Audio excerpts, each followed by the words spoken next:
Namaste everyone, it's me Joseph from Jojajo store. आज म तपाईहरुलाई Hw22 Smartwatch कसरी मोबाइलसँग कनेक्ट गर्ने, त्यसपछि त्यसमा भएको फिचर्सहरु कसरी युज गर्ने र कस्टम वलपेपरहरु कसरी चेन्ज गर्न सक्नुहुन्छ यो बारेमा भिडियो बनाउन गइरहेको छु। कृपया प्लिज कमेन्ट समय हेरिदिनु होला। Thank you.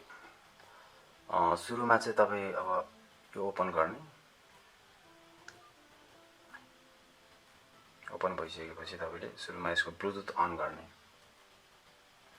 सेटिङ मा हुन्छ ब्लुटुथ सेटिङ मा गएर यो पावर अन गर्ने, भिजिबिलिटी पनि अन गर्ने, डिभाइस नेम देखाएको छ।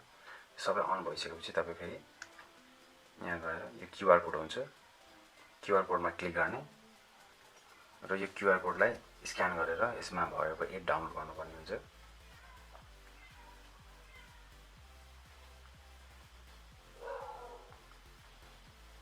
क्यूआर कोडमा यसरी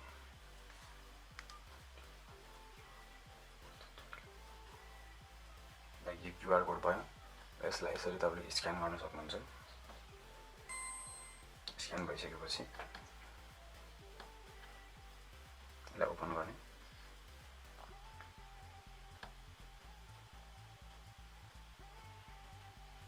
यसरी डाउनलोड सेक्सन आउँछ, M2 डाउनलोड सेक्सन।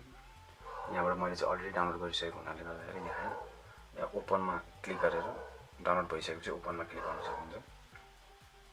यसरी खोज्छ तपाईको एप र यसलाई कनेक्ट गर्नको लागि चाहिँ तपाईले यो साइडको माइनमा क्लिक गर्ने र मैले चाहिँ यहाँ कनेक्ट भइसकेको छ।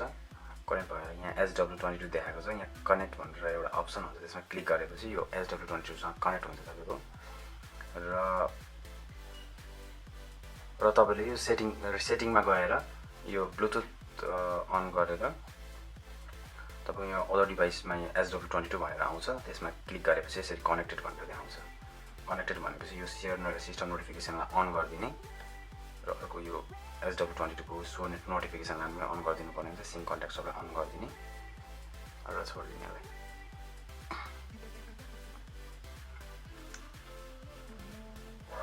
त्यति भइसकेपछि यो भयो। यसको इन्टरफेस यस्तो छ। अब तपाईको सबै कुरा अगाडि देखाएको छ। यो मुभमेन्टहरु भयो, तपाईको स्टेप्स भयो, किलोमिटर भयो, किलो क्यालोरी भयो, एक्सरसाइजहरु भयो, स्लिप मोनिटर गर्ने, हार्ट रेटहरु सबै अगाडि नै देखाएको छ। यसको डाटाहरु सबै यही छ। डाटाहरु स्लिप को डाटा भयो, heart rate data, blood pressure data, blood अक्सिजनको डाटा भयो, मुभमेन्ट अब तपाईको रन गर्ने, स्ट्राइड गर्ने हो कि साइक्लिङ गर्ने हो, सबै कुराहरु यही छ। र यसको अब अर्को फंक्सन के छ भने यसको डायल म्यानेजमेन्टमा जाउँ है। यहाँ चाहिँ तपाईले कस्टम वलपेपर चेन्ज गर्न सक्नुहुन्छ। लाइक यो छ है, यसलाई अब हामी एडिट गर्दियौं। एडिट गरेर अनि सिलेक्ट फोटोज गर्नु त यसलाई क्लिक गर्यौं। यसलाई सेट गर्दियौं मैले हामीले। त्यो भएपछि तपाईले यो टाइम कहाँ राख्ने, आफुले टाइम लोकेसन कहाँ राख्ने, तपाईले यो टाइमहरु यसरी मिलाउन सक्नुहुन्छ सेट गर्नको लागि। यहाँ राख्दा ठिक हुन्छ होला सायद, यहाँ राख्दा ठिक हुन्छ होला सायद। र यसको कलरहरु पनि चेन्ज गर्न सक्नुहुन्छ तपाईले, आफुलाई मन लागेको कलर कुन राख्न मन लाग्छ।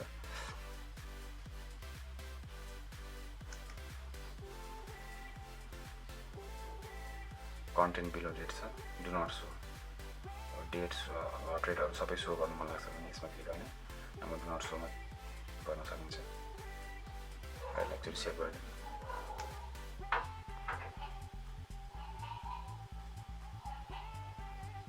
डाउनलोड भइरहेछ।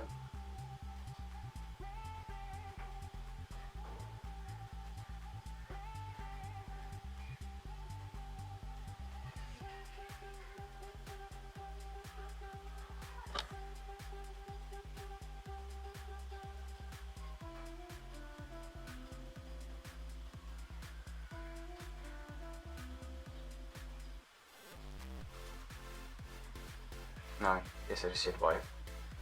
एकदम राम्रो हाई क्वालिटीमा सेभ हुन्छ सबै फोटोजहरु। यसरी तपाईले कस्टम वलपेपर पनि चेन्ज गर्न सक्नुहुन्छ यो वाचमा चाहिँ। अरु फंक्सनहरु नर्मल उस्तै हो सबैमा।